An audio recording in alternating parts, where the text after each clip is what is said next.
Hello friends. आज का हमारा टॉपिक है पुयलस, जो कि एक संधिगत रोग है। जो संधिगत रोग है, इससे पहले हमने जो इनकी क्लासिफिकेशन पढ़ी है कि इनमें दोष क्या है, साध्यता साध्यता और इनकी चिकित्सा क्या है, जो इसकी वीडियो है वो आपको ऊपर आई जो बटन है उसमें देखने को मिलेगी। तो आप वहां से एक बार उसको गो थ्रू हो जाना, ताकि आपको याद हो जाए कि किसमें क्या दोष है और किसकी क्या चिकित्सा है। ठीक है। उसके बाद हम अपना जो टॉपिक है पुएलस वो कंटिन्यू करते हैं। अब हम इनकी एक्सप्लेनेशन पढ़ रहे हैं सभी संदिग्ध रोगों की। तो एक बार जो संदिग्ध रोग है वो आपको कैसे याद रखने हैं, अगर आपको पूरे ऐसे नो के नो नाम याद रहते हैं तो वो अलग बात है, आप रख सकते हो। लेकिन अगर किसी को श्लोक करना है, वो श्लोक अच्छे से कर सकता है तो वो ये भी कर सकता है। पुयलस सोपनः स्रावा प्रवर्णिका अलजी, यानी पुयलस स उपनः, इसके साथ उपनः भी, श्राव जो कि हमारे होते हैं 4 प्रकार के, प्रवर्णिका और अलजी, कृमि ग्रंथिश्च विज्ञा रोगा, कृमि ग्रंथि विज्ञा रोगा संधिगता नवा, यानी इन सभी को हम संधिगत रोग बोलते हैं, जो कि नव यानी 9 होते हैं। ठीक है। फिर जो पुयलस है वो हमारा क्या है, उसमें हमें क्या करना है, वेधन करना है। और ये सन्निपातज है। जो उपनः है वो भेद्य है और ये कफज है। श्राव हमारे दोषानुसार होते ही है, वो अलग है। प्रवर्णिका में छेदन करना है और ये रक्तज है। अलजी हमारी सन्निपातज असाध्य है। कृमि ग्रंथि जो है वो हमारा भेदन करना है और ये कफज है। ठीक है। फिर हम पहला पढ़ते हैं पुयलस। पुयलस के बारे में जो आचार्य सुश्रुत है वो क्या बोलते हैं, पक्व शोफ संधिज, यानी संधि। कौन सी संधि, नेत्र की जो कनीनक संधि होती है, यानी जो मीडियल कैंथस है, उस संधि में क्या होता है, पक्व शोफ होता है, यानी पहले शोफ होगा फिर वो पक्व हो जाएगा। संस्रवेद और श्राव होता है कैसा, सांद्रम यानी गाढ़ा सांद्र। पूयम पूती, पूती यानी जिसमें से स्मेल आ रही है, जो गंदा है, पूती पूयम, पूय आएगा। ठीक है।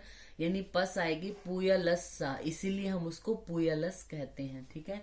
आप क्या लिख सकते हो, ये लिखने के बाद अर्थात नेत्र की जो कनीनक संधि है उसमें शोफ होने के बाद पाक होगा और उसके पश्चात सांद्र और पूती पूय के रूप में जो श्राव होगा उसे पुयलस कहते हैं। जैसे ही मैंने आपको बताया था कि आप पैटर्न क्या रखना, अगर आपको पुयलस के बारे में पूछा जाता है 5 या 15 मार्क्स के लिए जैसे भी, तो सबसे पहले आपने उसमें बताना है कि दोष क्या है। दोष क्या है, ये सन्निपातज। आपने पेपर में ऐसे नहीं लिखना, मैं आपको शॉर्ट में बता रही हूँ, पूरा लिखना है आपने सन्निपातज। और फिर साध्यता, साध्यता क्या है इसकी, ये साध्य होता है। और इसमें हम क्या कर्म करते हैं, यानी चिकित्सा क्या है इसकी, ये वेद्य होता है। सबसे पहले ये लिखने के बाद जो एग्जामिनर है उसको अच्छे से पता चल जाता है कि आपको पुयलस के बारे में पता है। फिर आप उसका लिखेंगे लक्षण। ठीक है। ये लक्षण लिखने के बाद, इसकी एक्सप्लेनेशन लिखने के बाद, अब आचार्य वाग्भट के अकॉर्डिंग हर मतलब मोस्टली स्टूडेंट को ये होता है कि इतने सारे रोग हैं, उनको हम वाग्भट के अकॉर्डिंग भी, आचार्य सुश्रुत के अकॉर्डिंग भी कैसे पढ़े। ठीक है।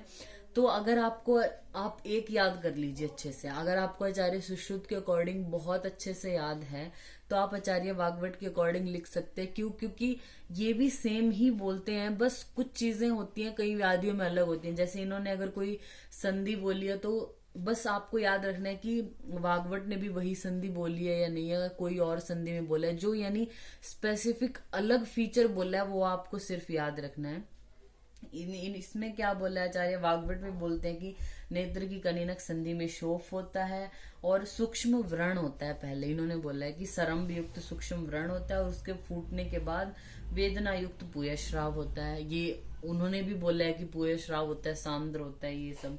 और श्राव रुक जाने पर उस स्थान पर आधमान हो जाता है। अगर वो श्राव रुक जाता है तो उस स्थान पर आधमान हो जाता है, यानी सेम इन्हीं जैसा ही बोला है। फिर आती है इसकी चिकित्सा। ट्रीटमेंट आपको याद ही है, वेद्य यानी वेधन करना है। वेधन में हम रक्त मोक्षण जो होता है उसको इंक्लूड करते हैं। वेधन में हमें क्या करना है, यानी इसमें आप लिख सकते हो अगर आपको वेद्य याद है कि हमें रक्त मोक्षण कराना है और उपनाह कराना है। नेत्र पाक नाशक, यानी इसमें पाक हो रहा है ना, पक्व शोफ है, ये पाक हो रहा है तो यानी पाक नाशक समस्त विधियां, जो नेत्र पाक को नाश करने के लिए विधियां बताई गई उनका प्रयोग करना है।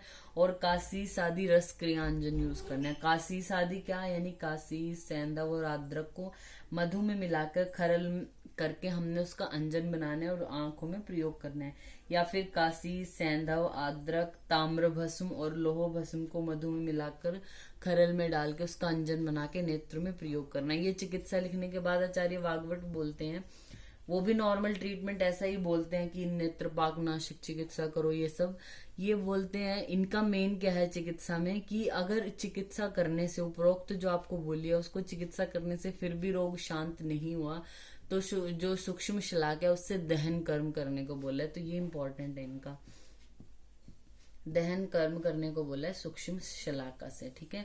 तो ये हमारा टॉपिक हो गया पुयलस, जिसको हम मॉडर्न में एक्यूट डेक्रायोसिस्टाइटिस से कोरिलेट करते हैं। अगर अब आपको पुयलस आता है 15 मार्क्स के लिए, ठीक है, तो सबसे पहले ये बताना है कि ये संधिगत रोग है, इसमें दोष, साध्यता, साध्यता वेद्य, इसके लक्षण आचार्य वाग्भट के अकॉर्डिंग, फिर इसका ट्रीटमेंट और आचार्य वाग्भट के अकॉर्डिंग ट्रीटमेंट। फिर इसका आप मॉडर्न में लिख सकते हो कि it can be correlated with acute dacryocystitis, और फिर आपको जो है वो एक्यूट डेक्रायोसिस्टाइटिस को अच्छे से एक्सप्लेन करना है, ठीक है, जिसकी हम वीडियो बना चुके हैं और उसका लिंक आपको आई बटन में मिल जाएगा ऊपर, ठीक है। तो ये हमारा हो गया टॉपिक पुयलस। Thank you.